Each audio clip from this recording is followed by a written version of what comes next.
Okay, good morning, ladies and gentlemen. Welcome to Mentsch at Work, our weekly exploration of what it means to be a Jew in the workplace.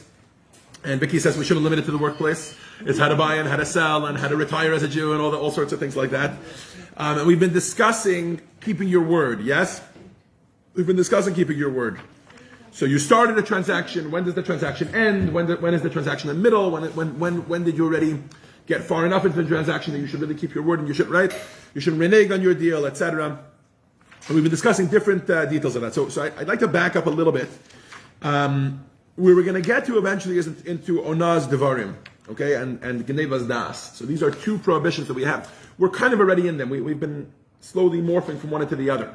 Because we were talking about the actual rules of making a deal, right? And when you can back out, when you can't back out. And we're still in that realm, but we're going to get to just misleading people, right? Like, for example, and again, I'm just teasing here towards the end of the class, but still, I want to show you where we're headed. Do you think it would be, is there anything against the law, right? According to U.S. law? Am I allowed to walk into the Apple store? Let's not say the Apple store, because Apple has a pretty tight grip on all their products. Yeah. But let's say, can I walk into Best Buy? And can I ask them all about this camera? And Best Buy has professionals there that will tell me all about this camera versus that camera, which camera is best, etc. And then walk out of Best Buy and buy it on Amazon. No. What do we think? No. Turns out legally, you absolutely can. There's nothing wrong. Nobody in Best Buy can say anything about you. And in fact, I have been in Best Buy, and people in Best Buy have encouraged me to do so. They've told me, because I walked in, asked their opinion about things, etc. And by the way, maybe this starts to feel a little bit less. I'm curious where you guys go. Is there a difference between Best Buy or a mom and pop shop? What do you guys think? I walk into a mom and pop shop, and the guys had the business on Colorado Boulevard for 30 years. There's definitely a difference emotionally, and we all have a difference emotionally. But is there an actual difference? No. Best Buy is owned. Best Buy is a public company, right? It's publicly traded. I think so. What if the individual So Best Buy, a Jew? Does that change? Before we get to a Jew, just publicly traded companies. So there's thousands of investors. You're harming. You know, it's much more ambiguous, right? Or individual. I'm just asking some questions to get our juices moving for today before we dive into the laws. Or a mom and pop shop. That's one question I want to ask. And number two I want to ask is, can employees that are working in Best Buy, are they allowed to encourage me to go? I had this experience. I walked into Best Buy to buy, I think it was a camera actually, not the one we're using right now to stream on Facebook, but a different one that I was looking into. I asked them all about streaming cameras, etc., which ones are good, which was not good. We settled on one, etc. I bought it in Best Buy. But the guy told me, the Best Buy employee in a blue vest, yellow vest, what do they wear, whatever, he said to me, you can buy this, what? You're getting someone into trouble. I'm getting someone into trouble? I'm not saying any names. Trust me, there's thousands of Best Buy employees doing this. They do that all the time. Yeah, they do it all the time. But there's a difference. And he says to me, you can get this cheaper on Amazon. I said, well, thank you. They price match. What? Normally they price match. Only against if I don't Amazon remember. is the seller. It's complicated. Those price matches are never what they say they are. Now, you can't just show them the Amazon. I think you have to actually buy it on Amazon, come to the receipt. I don't remember exactly the details. So it has to be the exact same item? Yeah. And a lot Right. of times they change the model numbers. Right. So you can't It's the use same it. So it's difficult to take advantage of that price match. Anyways, my point is just mainly about the Onaz Devarim part of it, which is that you're actually deceiving the person with your words. And by the way, here's a different question. What about if you actually intended to buy it at Best Buy, and then maybe your credit card bounced? Right, so you couldn't buy it. And you went out, at the point that I'm home, now can I buy it somewhere else? In other words, you had good intentions, but then do the intentions make it? Annie says the intention, with her face, Annie says the intentions don't make a difference. It's just their time. You got the information, and I was always under the impression that you shouldn't waste someone's time. Person's time is money. That's the way you're going. I like that. You should buy it from them. Yeah, I would add to that. A person's time is money, and a person's expertise is money. Can we go with that? Okay.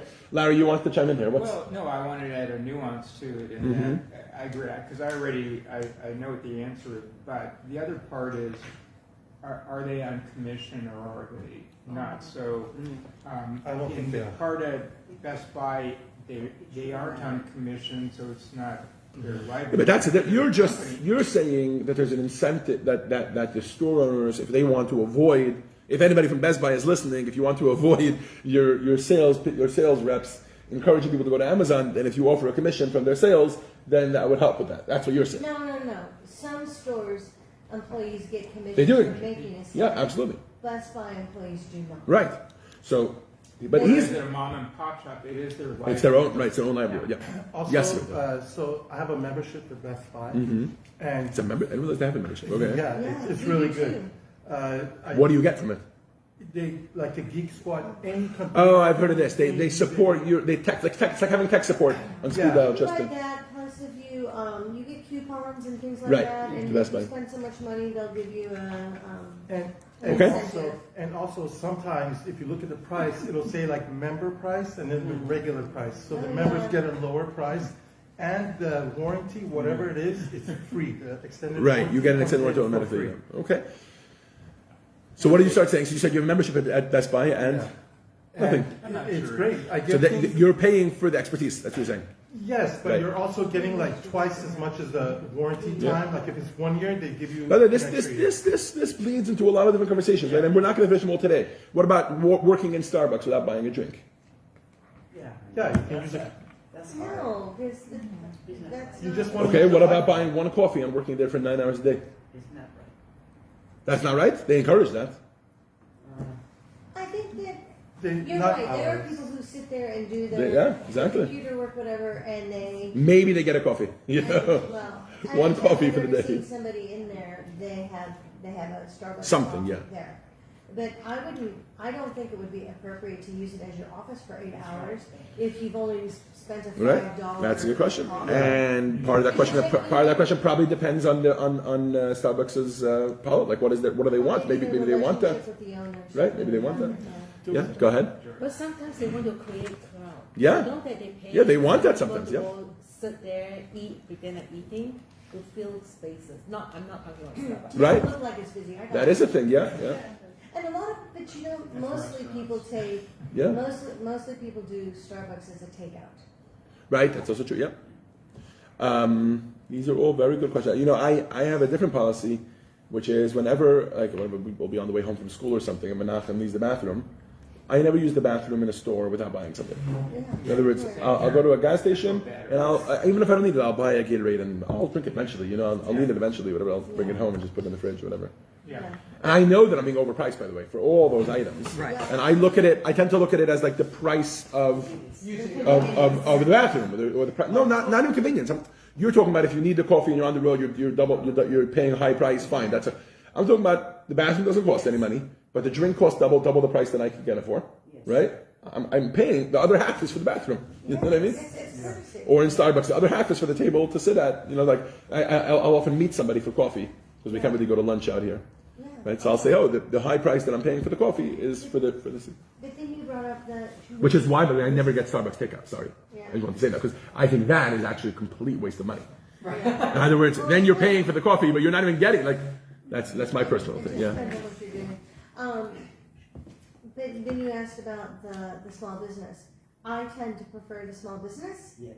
Because you like to support them. Because I want to support Yes. them, exactly. So, but that's my preference. Yeah. But definitely, if there was a Jewish business, I would want to do that. Right, exactly. But so that's a different point, which we're actually going to get to here today. You're talking about preference of clients, or preference, in this case, preference of If I sellers. could buy- when you It's the same talk thing. about- You- but when you they are- talk they are about your the client. Cameras, you can go to Best Buy, and we used to go to Sam's. Yeah. Right. And So we're going to talk about that in a different Okay. aspect today. We're going to talk about it in a different from a different angle. We're going to talk about if you have a property to sell, and let's say all buyers are equal, everybody's offering the same price, for example, right? Is there a hierarchy that halacha encourages you to follow when in terms of preference of buyer? Does that make sense? Be the Let's first say. person. Well, let's say I have a property to sell, and the 10 of you, whatever it is, you all want to buy this property from me, right? And you're all offering the same price, and you whatever, right? And some of you are friends, some of you are relatives, some of you are neighbors, some of you. So in other words, do any of those factors play a factor, which we're going to talk about now? Okay, I think enough teasing for the lesson. Let's get into it in reality. Yes. Okay. So last week, let me read the last one we spoke about last week. We said it is proper for a person to abide by his word even when he gave no money, made no mark on the object of sale, and did not complete the transaction. As long as the buyer and seller agreed on the price, that was our mark. You remember that? It wasn't last week, it was 2 weeks ago. As long as they agreed on the price, neither should renege on his commitment. If either the purchaser or the seller reneges, he's considered as a faithless person. I believe here we're not talking about faith in God. We're talking about faith in other people, right? Like he's not a trustworthy person, and the sages do not approve of him. It is fitting for a Jew to fulfill his word, as it states, "The remnant of Israel will not act perversely, nor will they speak with lies." A person who fears God should even carry out a commitment which he made in his heart. For example, if he decided to sell an object to a colleague at a particular price, and the latter was not aware of his decision and offered a higher sum, he should take only the sum which he had originally decided upon in fulfillment of what it says in Tehillim. He speaks truth in his heart. In other words, me and Hanarina are engaged in a fierce negotiating thing, whatever, right? And at a certain point, I decide I'm going to give it to her for this price. And she doesn't know that, and we move our separate ways, whatever. Then the next day we continue the negotiation, and she says, "You know what? I thought about it. I'm going to offer a higher price." It's my responsibility to say to her, according to Jewish law. And again, we discussed that there's no real way in Jewish law for these things to be enforced. We don't have mind police, but we're telling you, according to the Torah, what is the proper thing to do. In theory, in practice, I am supposed to say to Hanarina, thank you for offering that higher price, but actually yesterday I already came to terms with it in my head, and I decided I'm going to sell it to you at that other price, the lower price, whatever it was. Similarly, a purchaser who made a commitment to purchase an object at a particular price. So now we're talking about the purchaser. Hanarina decided, right? They should not renege on their commitment. Similarly, with regard to other dealings between a person and a colleague, they should carry out the decisions of their heart. For example, if he decided to do a favor for a colleague and it is possible for him to do so, he should carry out his commitment, right? So, Joyce asked me, "Hey, can you take me to the airport on this and this day?" and whatever, right? And I had told her, "I don't know, I'm not sure," and whatever, right? And then the next day I come to them, and she says to me, "You know what? I thought about it. I'm just going to take an Uber." But I had already decided I'm going to take her. I should tell her, "No, don't take the Uber. I decided I'm going to take you." Whatever it is, right? Any sort of favor. It's a commitment you made in your mind, in your heart. You should stick to it. However, with regard to his own matters, if they have no bearing whatsoever on a mitzvah, he need not fulfill even the statements he made. So if I say I'm going to keep a diet on Monday, right? Well, diet actually has a bearing on a mitzvah. So okay, so that's those things we don't have a responsibility for, unless it's a mitzvah. If it has something to do with the mitzvah, then you do have to keep it.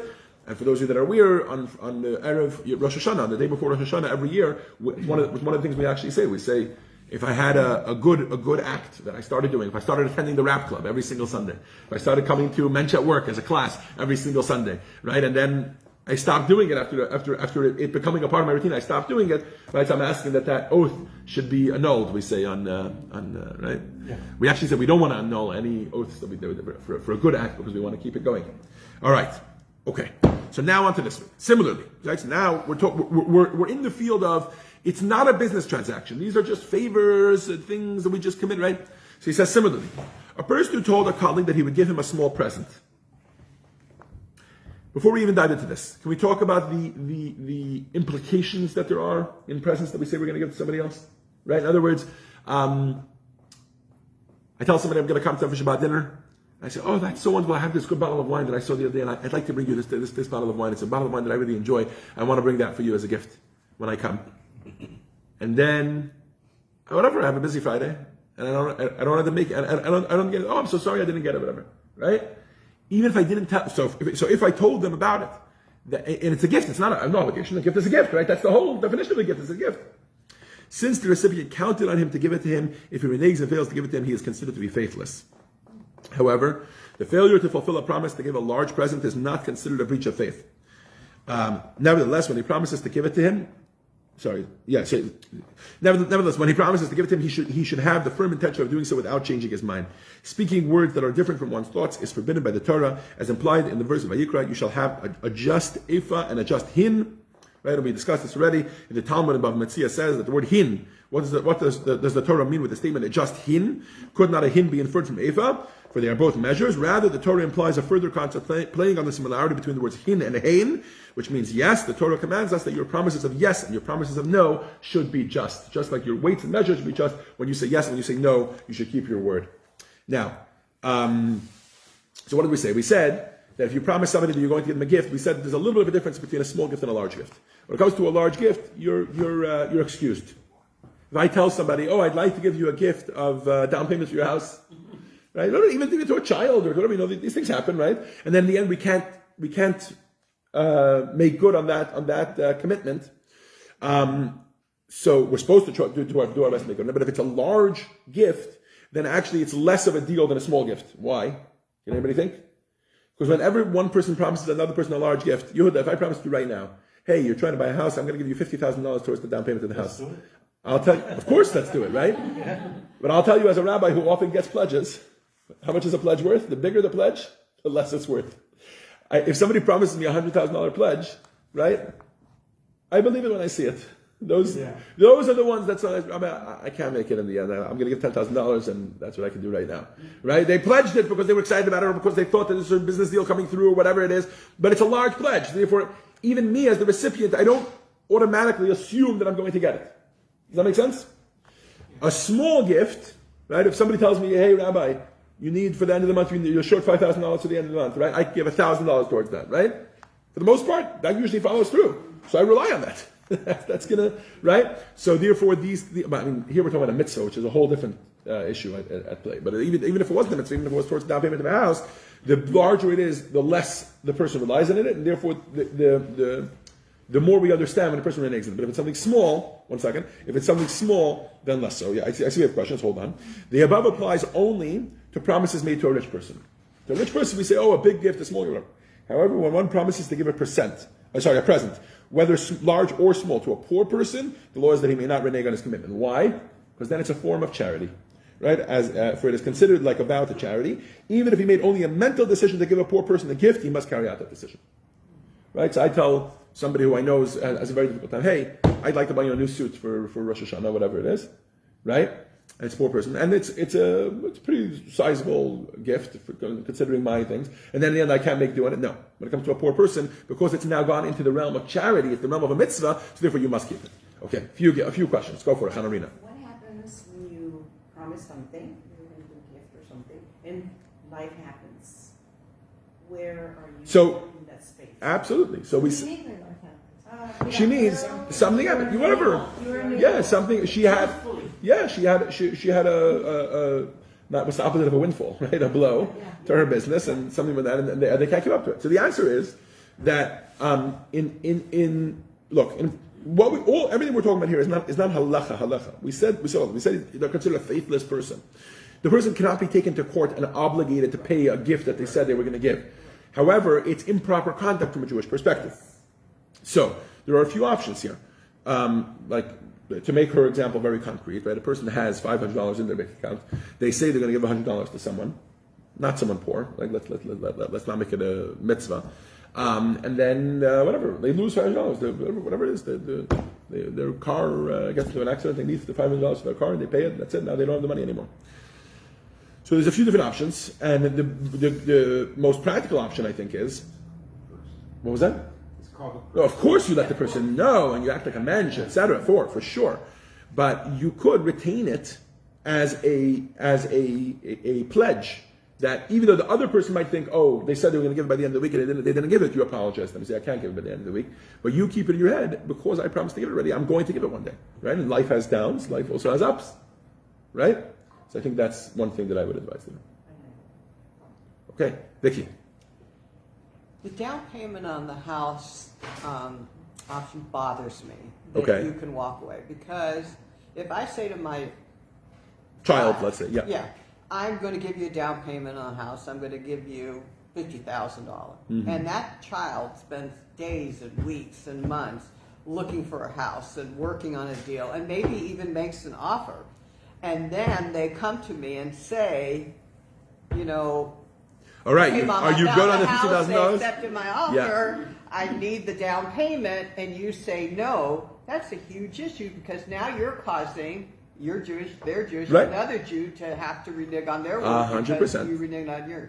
So I have issues with that. To me, it's almost like money you have to put aside when you make Right. that I think kind I of may have promise. overcomplicated the case for no. One second. I think I may have overcomplicated the case for no reason.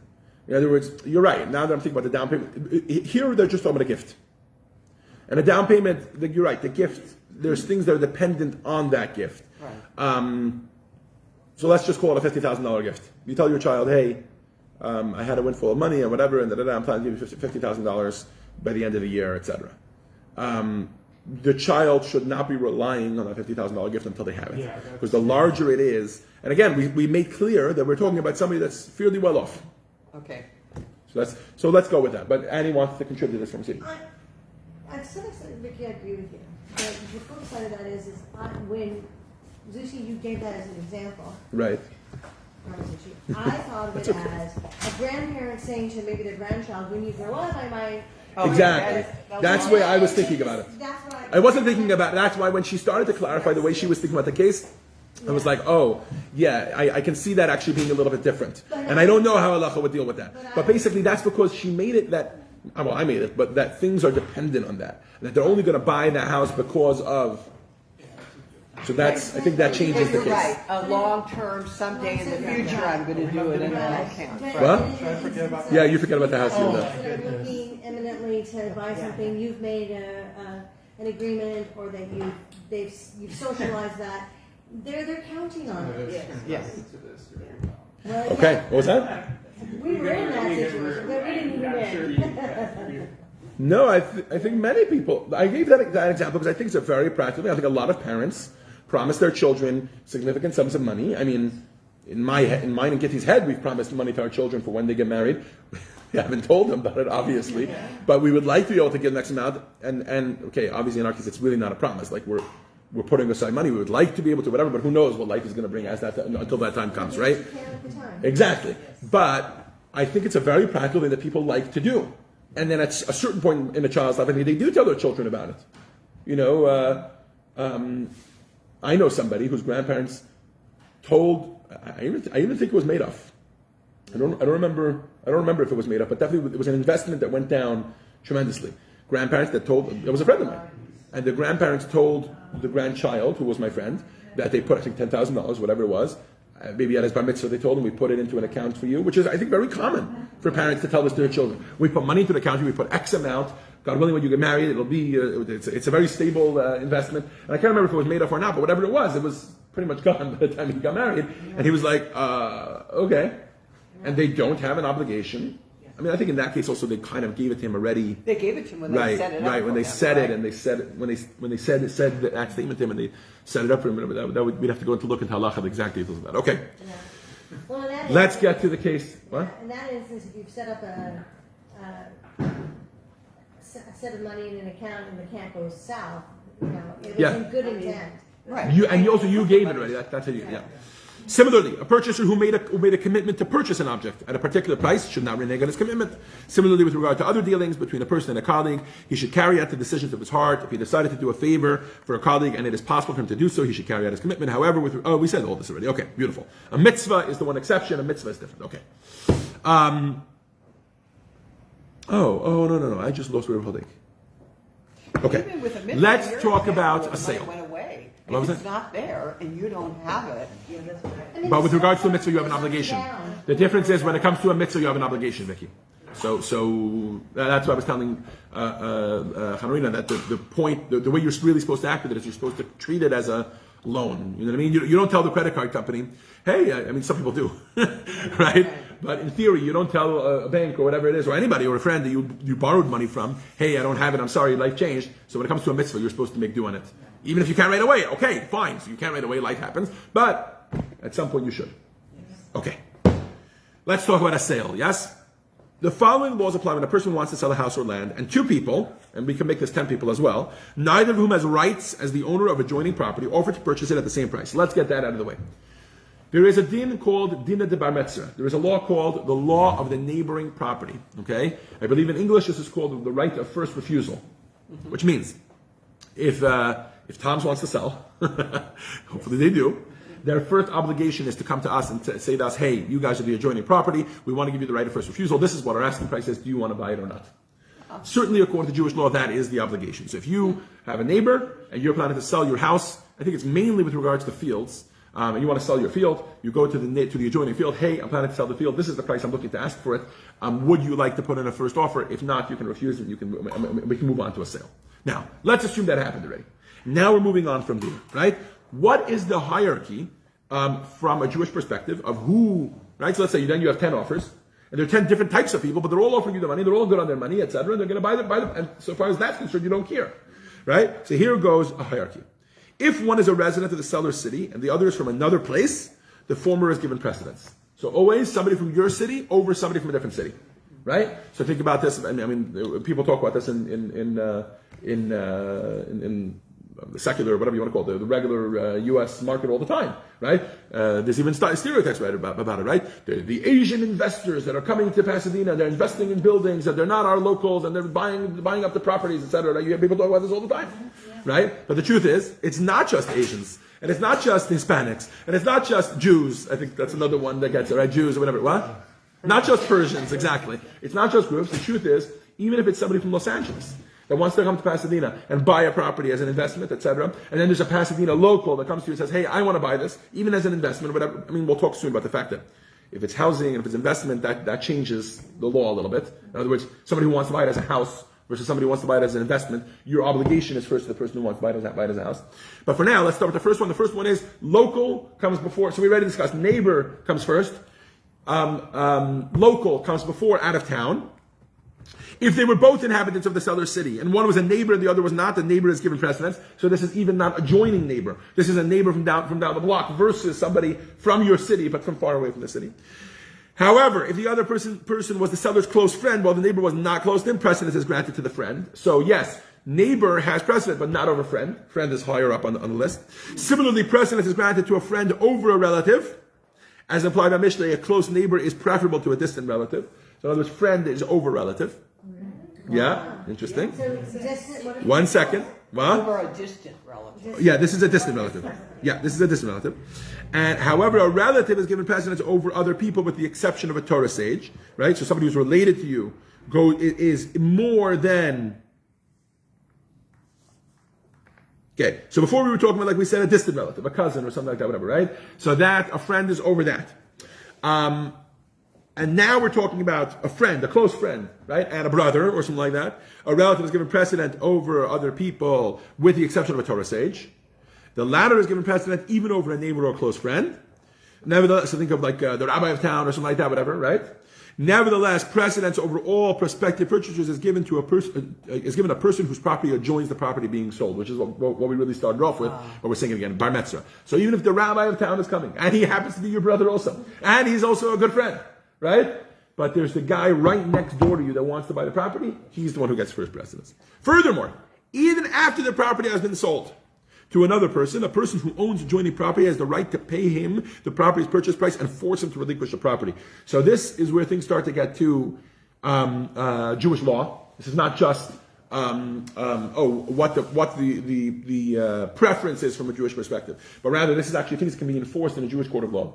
And as we know today, the secular law overrides the Jewish law because we live in a city, in a country where we are not the rulers and the government, etc. No matter what Kushner thinks. No matter how many Jews there are that work in the government, doesn't make a difference. It's not considered a Jewish government. So therefore, the din of the malchus adina, the law of the land would apply. But still, it's useful to know that in a situation where there was a Jewish court, a Jew can bring another Jew to court and say, "Hey, he bought this property from my neighbor. I want to buy it. I have the money here," and he can force a buyout from the person who already finalized the sale. He can force a buyout and take it from him because he's the neighbor.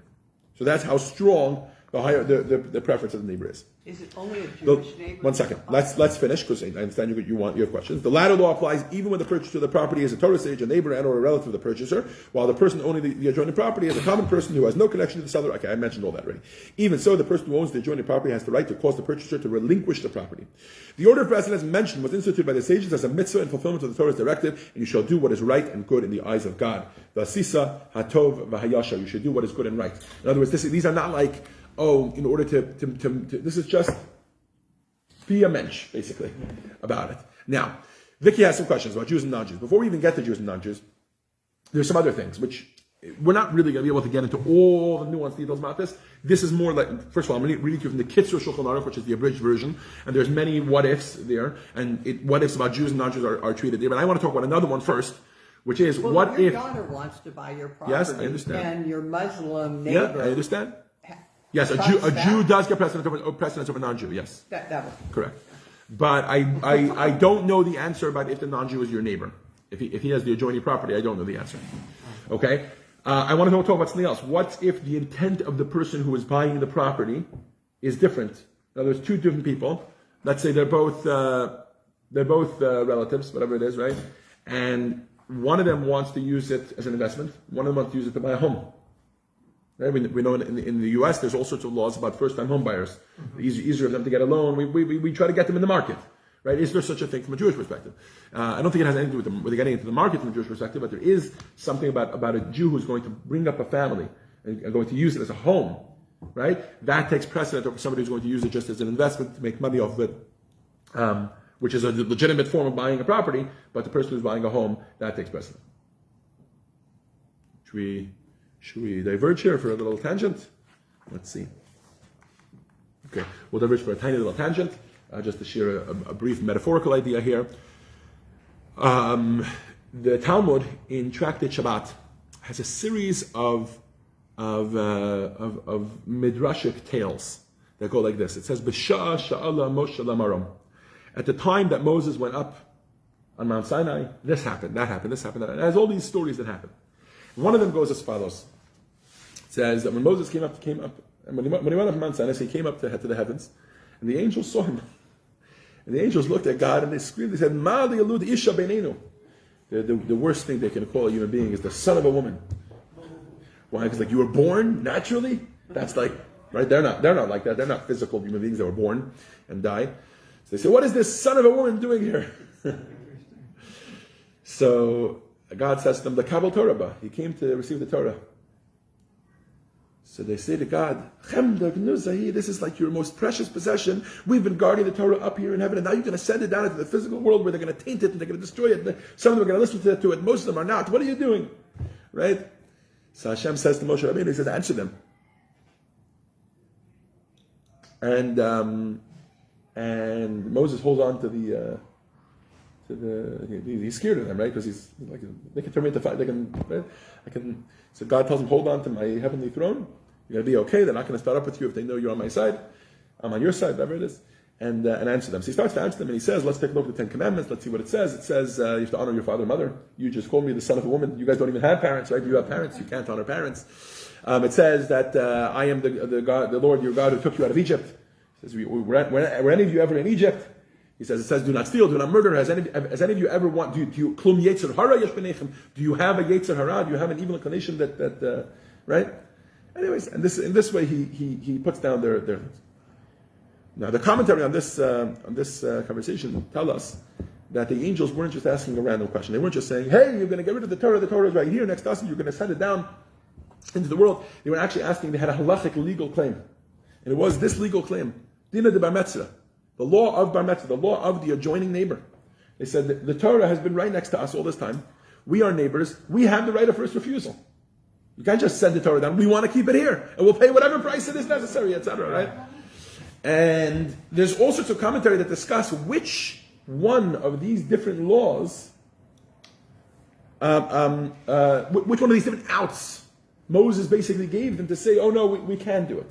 Like for example, one of the commentaries says, Moses told them, "This is not a property. This is metaltalin. If I want to sell my iPhone, I can sell it to whoever I want. Right? A movable object that's not a firm piece of property, you can sell it to whoever you want. The Torah is not property. The Torah is a movable object, and they bring proof that the Torah is a movable object, etc. Right? So that was his answer to them. The Rebbe doesn't like any of the answers of any of the commentary. Why? Because it doesn't fit into what he answers them. He says he answers them all these questions about mitzvot. Right? And you guys can't do these mitzvot. That doesn't it doesn't fit into those words to say these other answers that you're saying that he gave them. And then the Rebbe explains that the real out, the real halachic out that Moses was using was the difference about what the difference of intent. What did the angels want from the Torah? They were spiritual. The Torah was spiritual. They were enjoying the spiritual components of it. What do the Jews want with the Torah? Why did God give us the Torah? Especially for those of you that are in the JLI class, you know we did just discuss this at the last lesson. What God wanted from the Torah was, God gave us the Torah so that we should build a home for God here in this world. And when your intent is to build a home, you have precedent over everything else. And that's what Moses says to them. Moses says to them, were you in Egypt? Are you physical? Do you have a physical Yetzer Hara that you can build a physical home for God in you? No, you're not. Only we can do that. God wanted a home in the physical world, and that's something only human beings can provide.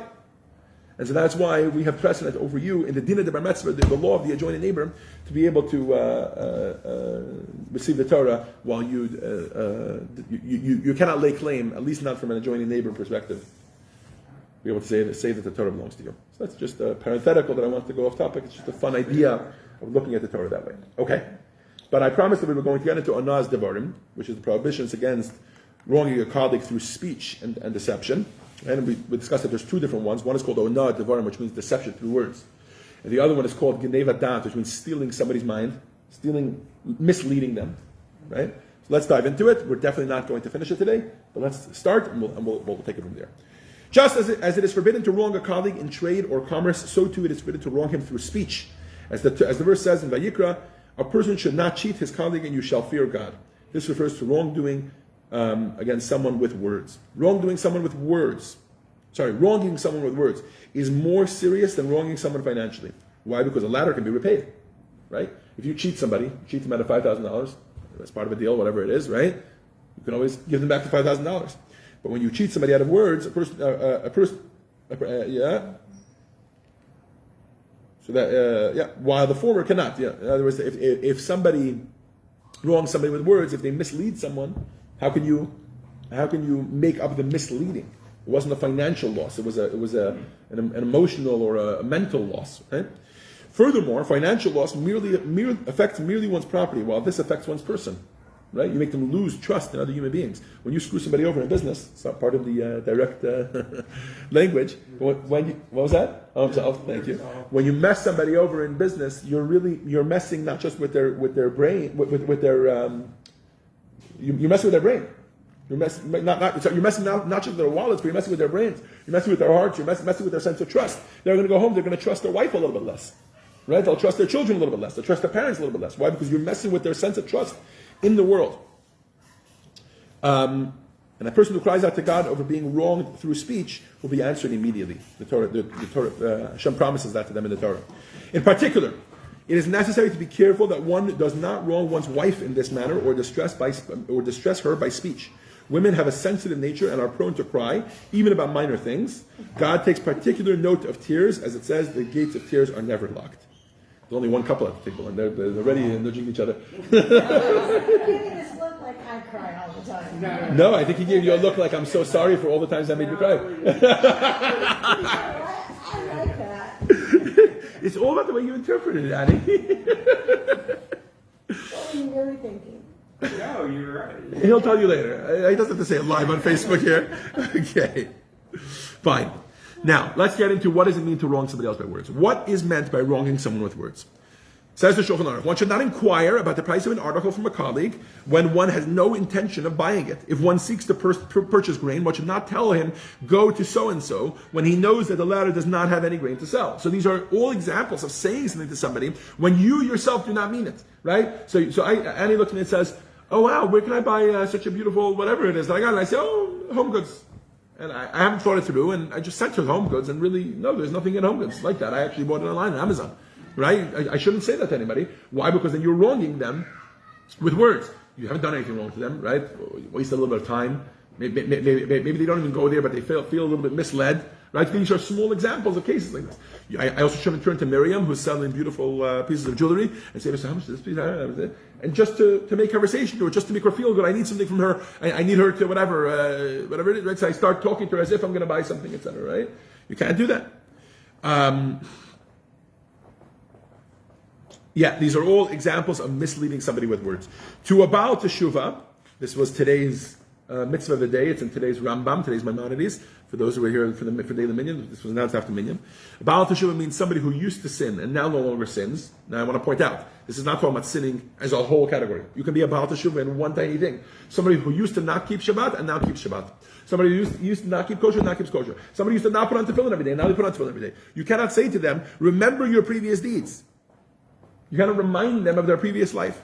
Why? Because that's called onah devarim or geneva dat. That's called misleading somebody or deceiving somebody with words. If a person was afflicted with suffering, heaven forbid, one should not say anything to him which resembles the remark made by Job to his colleagues. Can you not rely on your fear of God? Please try to recall, did an innocent man ever perish? They addressed him in this fashion only because he had complained against God's providence and his attributes. In other words, you shouldn't turn to somebody and tell him that he should be more righteous. Accept your pain with love, right? No, you can't do that to somebody. You can't. We always talk about this. We always talk about the difference. For those that attended the Holocaust course that we just gave, the Beyond Never Again, we spoke a lot about this, about the importance that the way we talk to somebody else about their dealing with suffering, and the way we ourselves deal with suffering, we have to be very, very careful, right? We even have to be careful when we talk about our own suffering in front of somebody else that we know that is suffering through the same thing, right? This recently became a very, very front and center topic so for me, it was easy actually in this regard because I didn't lose anything in the Eden fire, right? So to everybody, I just have to be as empathetic as possible. But then you had people that one person lost a lot more. One person was their home. They were displaced from their home for 6 months. Another person lost their home, right? And by the way, each of them is better off than the other, as we all learned. Each one is better off than the other in different ways. This person obviously lost everything, but maybe their insurance is better and they're going to pay off whatever. And the person who was displaced, maybe they're struggling for their insurance to pay anything and they're losing a lot of money, whatever it is, right? And obviously the other way is obvious that the person lost all their stuff, this person didn't. And we have to be very careful when we talk to other people, how we talk about our own pain and how we talk about their pain, right? And how we talk to ourselves quietly in our own home and how we talk in front of the other person who's suffering. In other words, we always need to be careful when talking with other people, the words that we're saying, how that makes the other person feel, and how we're misleading them or not misleading, how we are affecting their reaction to things, right? We make them feel guilty, make them feel like they're less than. Why? Because we're talking about our suffering, which is less than theirs or more than theirs. Either way, right? We have to be very careful when we talk this way in front of somebody else. If a person asks with regards to an aspect of wisdom, one should not approach a person unfamiliar with the subject and ask him, what is your opinion of this matter? Right? So somebody asks you a question about a certain topic in Torah, and you're not familiar with it, so you turn to, let me blame it on somebody else, right? You know that they don't know that subject. You're like, this will make me feel better that this person doesn't know it and I don't know it, right? Same applies with regard to similar matters which cause emotional aggravation. So, in other words, the overall rule that we're learning here, we're going to end with this, is that we have to be very, very careful not to make another person feel bad, even if it's indirectly. Even if it's things that we're saying and we're talking a certain way and that's going to make the other person feel bad, right? We're going to talk a certain way that's going to make the other person think that we have their best interests at heart and really we don't. These are all examples of cases where we're misleading somebody else and it's prohibited from a Jewish perspective. There's much more. Next week we'll talk about uncomplimentary nicknames. We're going to talk about whether this applies to Jews and non-Jews alike, etc. So we'll leave all that for next week. For this, we'll conclude our lesson for today of Mentsch at work. Thank you all for joining us. Thank you. All right. It's almost a Mentsch in life. That's what I want to say about in your... So we actually...